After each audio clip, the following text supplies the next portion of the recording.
ತಳೆದ 12ನೇ ಪದ್ಯವನ್ನೇ ಹೇಳ್ತಕ್ಕಂಥವ್ರಾದ್ರು. ಶ್ರೀಗಳ ಹಿಂದೆ ಹೇಳ್ಯಾರ, ಬೊಮ್ಮೋ ನರಿವಿನೆಂದು ಬಳಲುವರು ತಮ್ಮ ನೇತಿ ಹೇಳಿದ ಅನ್ಯವನೇ ನೋಡಿ ಅಂತ ಹೇಳ್ಯಾರ. ಅನ್ಯವನ್ನು ನೋಡಿದ್ರೆ ಬ್ರಹ್ಮವನ್ನು ನೋಡ್ಲಿಕ್ಕಾಗೋದಿಲ್ಲ. ಅದಕ್ಕಾಗಿ ನೋಡುವುದರಿಂದ ಬ್ರಹ್ಮಜ್ಞಾನ ಆಗುವುದಿಲ್ಲ ಅಂತ ಹೇಳಿದರು. ಹ್ಯಾಂಗ ನೋಡುವುದು? ಕಣ್ಣಿನಿಂದ ನೋಡಿದ್ರೆ ಆಗುವುದಿಲ್ಲ.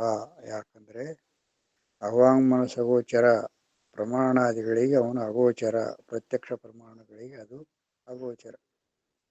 ಮತ್ತೆ ಹೆಂಗ ಅಂದ್ರೆ ಶ್ರುತಿ ಮೂಲಕವಾಗಿ ಅರಿಬೇಕು, ಗುರುಗಳ ಮೂಲಕವಾಗಿ ಅರಿಬೇಕು. ಅದಕ್ಕಾಗಿ ನೋಡು ನೋಡು ಅಂದ್ರೆ ಏನು? ಈ ಕಣ್ಣಿನಿಂದ ನೋಡಬೇಡ, ವಿಚಾರ ಮಾಡಿ ನೋಡು, ಶ್ರುತಿಗಳಿಂದ ನೋಡು, ಗುರುಗಳ ಒಂದು ಬೋಧಿಯಿಂದ ನೋಡು ಅಂತ ಹೇಳಿದರು. ಅದಕ್ಕಾಗಿ ಏನು ಹೇಳಿದ್ರು ಅವರು?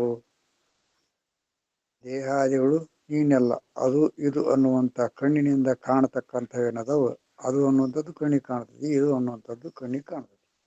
ಅದನ್ನ ನೇತಿಗಳೆದು ಮೊದಲ ವಾಸನೆ ಹಮ್ಮಳಿದು ಅಂತಂದ್ರು. ಮೊದಲ ವಾಸನೆ ಅನ್ನುವಂಥದ್ದು ಹೆಂಗಾತು? ನಾವು ಮಲ್ಕೊಂಡ್ವಿ, ಮಲ್ಕೊಂಡ ತಕ್ಷಣ ಮಲ್ಕೊಂಡಾಗ ಏನು ಇದ್ದಿದ್ದಿಲ್ಲ, ಯಾಕೆ ಎದ್ವಿ ಅನ್ನೋದೇ ಗೊತ್ತಿಲ್ಲ. ಅದು ಕರ್ಮಾನುಬಂಧ. ಆ ಕರ್ಮ ಯಾವಾಗ ಛಲವಾಗಬೇಕಂತೈತೋ ಆವಾಗ ಆ ಅಭಿಮಾನ ಅನ್ನುವಂಥದ್ದು ಬಂದ್ಬಿಡುತ್ತೆ. ಆ ನಿದ್ದೆ ಕೆಡಿಸಿ ಎದ್ದು ಬಿಡುತ್ತೆ. ಎದ್ದ ತಕ್ಷಣ ಏನು ಬರ್ತೈತಿ? ಮೊದಲು ನಾನು ಅನ್ನುವಂಥದ್ದು ಬರ್ತೈತಿ. ಈ ಜಗತ್ತು ಯಾವಾಗ ಉತ್ಪತ್ತಿ ಆಯಿತು ಅಂತಂದ್ರೆ ನಾವು ಹೇಳಕ್ಕೆ ಬರೋದಿಲ್ಲ. ಕರ್ಮಾನುಮೂಲಕವಾಗಿ ಯಾವ ಕರ್ಮ ಯಾವ ಫಲವನ್ನು ಕೊಡ್ಲಿಕ್ಕೆ ಉದ್ಯುಕ್ತ ಆಗ್ತೈತೆ ಅವಾಗ ಅವನು ಎಬ್ಬಿಸ್ಬಿಡುತ್ತೆ. ಹಾಗೆ ಈ ಸೃಷ್ಟಿ ಅನ್ನುವಂಥದ್ದು ಹೆಂಗಾತಂದ್ರೆ ಹಂಗ ಕರ್ಮದಿಂದ ಆತು. ಯಾರ್ಯಾರ ಕರ್ಮದಿಂದ ಹೆಂಗೆ ಆಗೈತೆ ಹಂಗ ಸೃಷ್ಟಿ ಉತ್ಪತ್ತಿ ಆಗ್ತದೆ. ಈ ರೀತಿಯಾಗಿ ಮೊದಲ ವಾಸನೆ ಅನ್ನುವಂಥದ್ದು ಇದು ಈ ಪ್ರಕಾರವಾಗಿ ಉಂಟಾಯಿತು. ಇನ್ನು ಹೇಳಿದರು, ಏನೂ ನಾಮ ಅನ್ನುವಂಥದ್ದು ಇಲ್ಲ. ಖುಷಿಗೆ ನಂದು ಅನ್ನುವಂಥದ್ದು ಗೊತ್ತಿಲ್ಲ, ನಮ್ಮವರು ಅನ್ನುವಂಥದ್ದು ಗೊತ್ತಿಲ್ಲ. ನಿರ್ವಿಕಲ್ಪ ಸ್ಥಿತಿಯಲ್ಲಿ ತನ್ನಿಂದ ತಾನೇ ಸ್ವಚ್ಛಂದವಾಗಿ ಆಡುವಂಥ ಆ ಖುಷಿಗೆ ಇವರು ಹೆಸರಿಡ್ತಾರೆ, ಕಲ್ಲಪ್ಪ, ಮಲ್ಲಪ್ಪ, ಮಲ್ಲವ್ವ, ಮಲ್ಲವ್ವ ಅಂತೇಳಿ. ಈಗ ಆ ಹೆಸರು ಮೊದಲಿತ್ತೇನು? ಇಲ್ಲ, ಇವ್ರು ಇಡ್ತಾರ. ಈ ಇಟ್ಟು ಹೆಸರು ಮುಂದೆ ಇರ್ತೈತೇನು?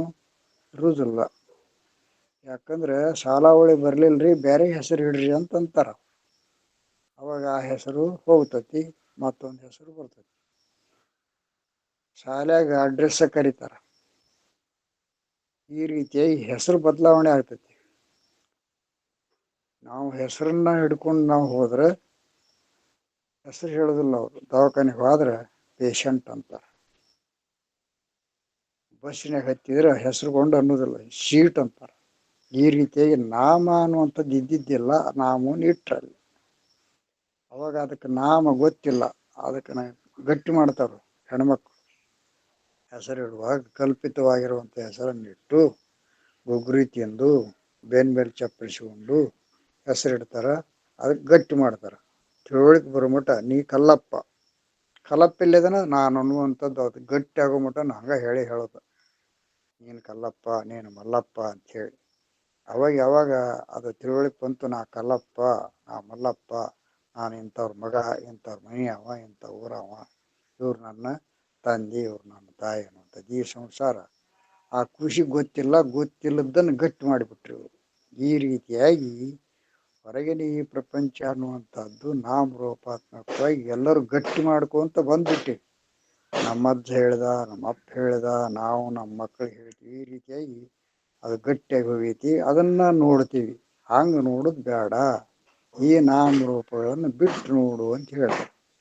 ಅದಕ್ಕೆ ಅಜ್ಞಾನದಿಂದ ಅನ್ಯಥಾ ಜ್ಞಾನದೇವದೇರಿಗೆ ಸಂಜ್ಞೆಯಿಂದದು ಮಹತ್ತಲ್ಲಿ ಸವಿಕಲ್ಪಕ ಜ್ಞಾನವಾಗಲದೆ ಹಮ್ಮು, ಅದೇ ಅಹಂಕಾರ. ಆ ಅಹಂಕಾರ ಹೆಂಗೆ ಬಂತು ಹೇಳಕ್ಕೆ ಬರೋದಿಲ್ಲ. ಅದಕ್ಕಾಗಿ ಈ ಅಹಂಕಾರಕ್ಕೆ ಏನಂತಾರೆ ಮುಂದೆ? ಅದನ್ನ ಅನುಭವ ಸಾರದೊಳಗೆ ಅದನ್ನೇ ಪ್ರಥಮಾಧ್ಯಾಸ, ಅದನ್ನೇ ಕಲ್ಪಿತ ಪುರುಷ, ಅದನ್ನೇ ವ್ಯವಹಾರ ಜೀವರೆನ್ನುತ್ತೀಯರು ಹೇಳೋದು ತಾನೇ ಮೂಲವಕ್ಷಳಕ್ಕೆ ಅಂಥೇಳಿ. ಈ ರೀತಿಯಾಗಿ ಆ ಅಭಿಮಾನ ರೂಪ ಅಹಂಕಾರ ಯಾವ ಉತ್ಪತ್ತಿ ಆಯಿತು ಈ ಜಗತ್ತನ್ನುವಂಥದ್ದು ಕಾಣಕತ್ತಿ. ಅದನ್ನು ನೇತಿ ಬೆಳೆದು ಮೊದಲ ವಾಸನೆ ಹಮ್ಮಳಿದು ನಿಜಪದ ವಖಂಡತವೆಂದು ತಿಳಿದು ಅದು ಸತ್ಯ ಅಲ್ಲ. ನಾನು ಅನ್ನುವಂಥದ್ದು ಸತ್ಯ ಅಲ್ಲ, ನಾನು ಅನ್ನೋದು ಅನ್ನುವಂಥದ್ದು ಸತ್ಯ ಅಲ್ಲ. ಅದಕ್ಕೆ ಆಶ್ರಯವಾಗಿರುವಂಥದ್ದನ್ನು ಸತ್ಯ ಅಂತ ತಿಳಿದರು.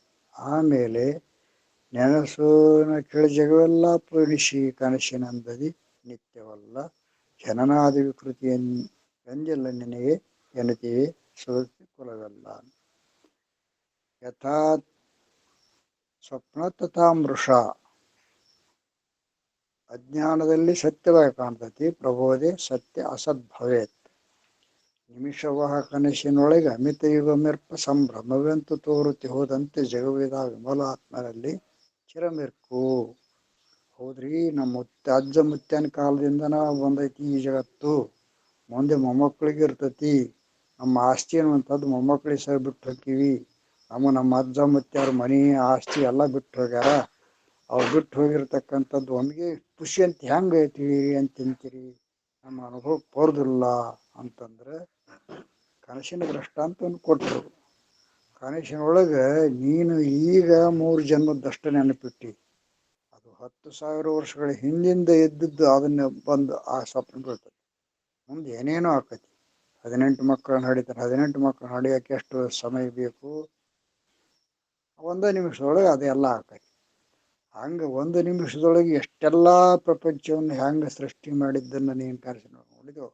ಹಾಗೆ ಈ ಜಗತ್ತು ಸಹ ಅನೇಕ ರೂಪದಿಂದ ಕಂಡು ಬಂದರೂ ಸಹ ಅದು ಖುಷಿ. ಅದಕ್ಕಾಗಿ ಆರು ನಾನೆಂದು ವಿಚಾರಿಸು ವಿಷಮ ಸಂಸಾರವಿದನು ಕನಸಂದರೆ ಅಂತ ಹಿಂದೆ ಹೇಳಿದರು. ಅದಕ್ಕಾಗಿ ಕನಸಿನಂತೆ ಈ ಜಗತ್ತನ್ನು ನೋಡು ಅಂದರೆ ನೆನಸಿನ ಕೆಳ ಜಗವೆಲ್ಲ ಖುಷಿ ಕನಸಿನಂದದಿ ನಿತ್ಯವಲ್ಲ ಜನನಾದಿ ವಿಕೃತಿ ಎಂದೆಲ್ಲ ನೆನೆಯೇ ಕೃತಿ ಕೊಡವಲ್ಲ. ಜನಕ ಮಹಾರಾಜನಿಗೆ ಸ್ವಪ್ನ ಬಿತ್ತು. ಮಹಾರಾಜ ಹಂಸ ತೂಲಿಕೆ ಕಲ್ಪದ ಮೇಲೆ ಮಲ್ಕೊಂಡು ದಾಸಿಯರು ಚಾಮರ ಬೀಸ್ತಿದ್ರು, ತೂತಿತ್ತು, ಸುಖ ಸಾಮ್ರಾಜ್ಯ ಇತ್ತು, ಸುಖವಾಗಿಕೊಂಡು ಮಲಗಿದ್ದ. ಅಂಥ ಸಮಯದೊಳಗೆ ಕನಸು ಬಿತ್ತು. ಏನಂತ ಬಿತ್ತು? ಪರರಾಜ್ಯರು ಬಂದು ಅವನನ್ನು ದಂಡೆತ್ತಿ ಎಲ್ಲ ಅವನ ನಾಶವನ್ನು ಮಾಡಿ ರಾಜ್ಯವನ್ನು ತಮ್ಮ ವಶಪಡಿಸಿಕೊಂಡು ದೂಡಿಬಿಟ್ಟವರು. ಈ ರಾಜ್ಯದಿಂದ ಭ್ರಷ್ಟನನ್ನಾಗಿ ಮಾಡಿಬಿಟ್ರು.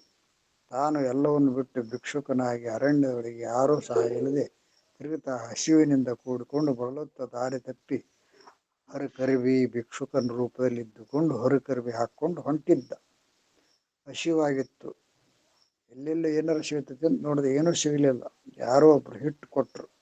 ಆ ಹಿಟ್ಟನ್ನು ಏನಾರು ಮಾಡಿ ಅದನ್ನು ತಿನ್ಬೇಕಂತೇಳಿ ಗಿಡದ ಬುಡಕ್ಕೆ ಕುಂತಾಗ ಒಂದು ದೊಡ್ಡ ಗೂಳಿ ಬಂದು ಅವನ ಹತ್ತಿ ತಡಮ್ ಹಾದ್ಬಿಡ್ತು. ಹಿಟ್ಟೆಲ್ಲ ಹಾರಿ ಹೋಗಿಬಿಡ್ತು. ಗಪ್ಪನೆ ಎಚ್ಚರ ಆತು. ಆಗ ಹಿಟ್ಟು ಹಾರಿದ್ದು ಭಿಕ್ಷಾವೃತ್ತಿ ಅನ್ನುವಂಥದ್ದು ಇದ್ದು, ತಾನು ಅರಣ್ಯದೊಳಗೆ ಅಡ್ಡಾಡಿದ್ದು ಇದು ಯಾವುದೂ ಇಲ್ಲ. ಮೊದಲಿಂದ ಪ್ರಪಂಚ ಬಂತು. ಅದು ಹೋತು, ಇದು ಬಂತು. ಇದು ಹೋಗಿತ್ತು, ಅದು ಬಂತು. ಹಿಂಗೆ ಹೋಗುದು ಬರುವುದು ಮಾಡತಕ್ಕಂಥದ್ದು ಅಲ್ಲ. ಈ ಸ್ವಪ್ನವೂ ಅಲ್ಲ, ಜಾಗೃತವೂ ಅಲ್ಲ. ಈ ಅವಸ್ಥೆಗಳಿಗೆ ಸುಷುಪ್ತ ಅವಸ್ಥೆಯಲ್ಲಿ ಇವು ಯಾವೂ ಇಲ್ಲ. ಈ ರೀತಿಯಾಗಿ ಆ ಯಾವ ಸದ್ರೂಪ ವಸ್ತು ಕನಸಿನ ಕೆಳ ಜಗವೆಲ್ಲ ಖುಷಿ ಕನಸಿನಂದ ನಿತ್ಯವಲ್ಲ ಜನನಾದಿ ವಿಕೃತಿ ಎಂದೆಲ್ಲ ಎನ್ನುತ್ತೀವಿ ಶ್ರುತಿ ಕುಲವೆಲ್ಲ.